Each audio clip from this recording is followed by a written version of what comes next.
Accident Man, starring Scott Adkins. It was filmed in England, directed by Jesse V. Johnson, who has just finished directing Triple Threat, which is an all-star martial arts flick that should be coming out soon. This movie is based on a character from a 1991 comic book featured in, I believe it was Toxic, which was published by Apocalypse. There was also a 3-issue miniseries by Dark Horse Comics based on this character. Dark Horse Comics, if you don't know, were very well known for their Predator, Alien-related comic books back in the early 90s. Well, late 80s, early 90s. They also did a lot of Terminator comics too. Now, I believe Scott Adkins co-wrote the screenplay on this film, and he was also the producer. Now, overall, I enjoyed this film. This was a fun watch. Seemed a little bit shallow in some areas. It wasn't until the second viewing where I enjoyed a lot more elements to the film, and I caught up on a lot more of the dark humour that's throughout. A lot of that dark humour was sort of missed on me in the first viewing, but in the second viewing I enjoyed it a lot more. A few things to the plot line and a few parts in the film that seemed a little bit too convenient and a little bit too simple. But again, it's not Shakespeare that we're really watching here. We're watching an action film, and that's what we want, that's what we got. And there's no complaints about that at all. There's something that I seem to be having a bit of a problem with a lot of new martial arts films coming out, and that is the soundtrack. Well, not just martial arts films, but the soundtracks to a lot of movies that are coming out these days. Most soundtracks to movies are not suiting the movie that they're in, or they're just not enjoyable soundtracks. Accident Man has an excellent soundtrack. Suits the film perfectly. It's not dark, it's not morbid, it's upbeat. I think it fit the film beautifully. So kudos to whoever it was that set up the soundtrack to this, because it was great. Now the plot line is very typical of this sort of film. Our hero, Scott Adkins, is an assassin. Now, usually I have a bit of a moral dilemma with movies about people who do things of this nature, whether they're an assassin, like Adam Sandler's Little Nicky. I had a huge moral dilemma with that film because he's evil, but he was the main star of the film. He was doing good things in the film, but he was still supposed to be evil. I often have dilemmas of that nature. Now in this film, Scott Adkins is a very likeable sort of a character. I think that's why I had no dilemma with his character being an assassin. Now I've seen other movies with Scott Adkins in the past, and I think this was the first one that I really took notice of, and I've really enjoyed. His character is a likeable assassin. Now as the film goes on, he has a situation which occurs, which leads him on a trail of revenge and payback. Which, again, very typical of this sort of film, which is why we're watching it. A few interesting nods throughout the movie.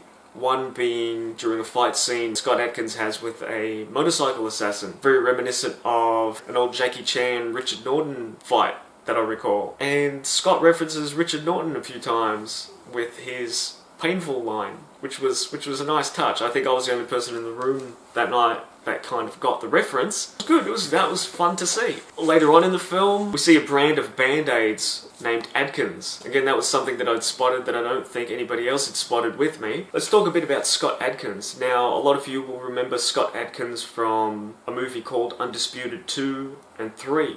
That seems to be the role that he's most known for. I remember him mostly from the 2009 movie Ninja, which also had a sequel, I believe. In that, there was a fight scene between Scott Adkins and Kane Kosugi.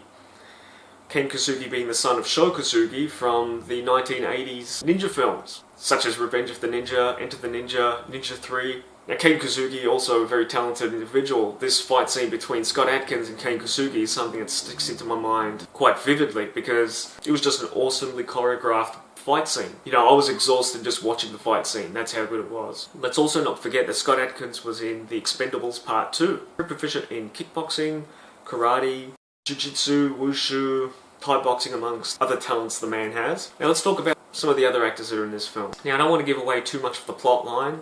Now that's something that you've got to see for yourself. Scott Adkins' character is part of a group of assassins. Now, some of these other assassins include Michael Jai White, Ray Park, and Ray Stevenson. Now, while watching the film, Ray Stevenson looked very familiar to me. I just couldn't pick where I'd seen him before. Turns out that we've seen him quite a bit. He was in G.I. Joe Retaliation. He was in Punisher Warzone as Frank Castle, the Punisher, which, a very underrated movie. I think it was a good take on the Punisher. It copped a lot of flack. See if you can spot him in the Thor movies. Excellent acting. He was also a joy to watch alongside Scott Adkins. Now, Michael Jai White, he also plays an assassin in the movie. A very likeable sort of a character with a few wisecracks here and there that kind of make you laugh.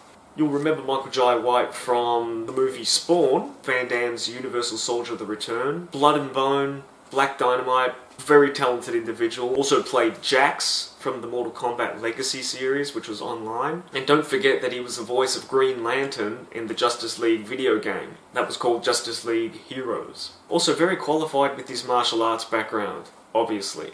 I won't go into it too much in this video because I'll be reviewing another Michael Jai White film quite soon. Ray Park plays a character in the film. Now Ray Park you'll remember as Darth Maul from Star Wars Episode 1. He was also Toad in the first X-Men film. Remember he had the long tongue, Gene Simmons style? He also played Snake Eyes in the G.I. Joe films. Now an immensely talented martial artist in his own right as well, obviously. Proficient in Northern Shaolin Kung Fu, Taekwondo, kickboxing, among many other things that we've seen him do. Now there's a nice scene in the film. Michael Jai White's character and Ray Park's character are good buddies. And they've more or less double-crossed Scott Adkins, and he comes looking for him with a quite notable fight scene early on in the film. Now when Scott Adkins approaches them, both characters seem to be practicing a bit of Brazilian Jiu-Jitsu on the ground, which is great to see. This is before all hell breaks loose, and Scott Adkins gets into a fight with both Michael Jai White and Ray Park at the same time. Now sometimes fight scenes of that nature can look quite cheesy, but they handle it really well in this film, and it's a joy to watch. Which brings me to the fight scenes and the rest of the movie. Great choreography. A healthy mix of striking, grappling, just beautiful to watch. Camera work seemed to move around a little bit, but not to the point of being irritating. It was just right. Of course, every now and then you're going to get the typical movement that you kind of say, oh yeah, right. But they were good fun. I enjoyed them thoroughly. Now that brings me to another member of the Assassins group through the film, and that is Amy Johnston. Now, I wasn't very familiar with Amy Johnston before this film. Impressive skills. I was not expecting the fight scene between Amy Johnston and Scott Adkins to be as fantastic as it was. Because I really didn't know who she was. Up until she started throwing some moves, and then you were like, just a joy of a fight scene. She's well known for her stunt work. Her stunt work on, I believe, Deadpool, Captain America the Winter Soldier, and Suicide Squad. Now, I believe her name also rings familiar with an unreleased martial arts film called Lady Bloodfight. I don't think that has been released, although I could be wrong. But yeah, such a well-made scene. We really don't get movies with fight scenes of this caliber anymore, and especially movies where the actors themselves are doing these scenes. Yeah, Scott Adkins versus Amy Johnston, one of the many highlights of the film. Now back to the film itself. There were times where the film seemed lacking in something. It just seemed a little bit empty. On the second viewing, that wasn't really the case. Now I'm not sure why that was, maybe because my brain had filled in extra bits and pieces, I don't know. But an overall enjoyable movie, check it out. Support Scott Adkins. We need more people like him in the industry. Please get his name out there. We want more Scott Adkins, we want more Amy Johnston, we want more Michael Jai White, Ray Park. These guys are great. If you have seen the movie and you weren't taken by it, watch it again. The second time, it gives you something more. I mean, like I said before, I don't know what it is, but thoroughly enjoyed it. Now check it out.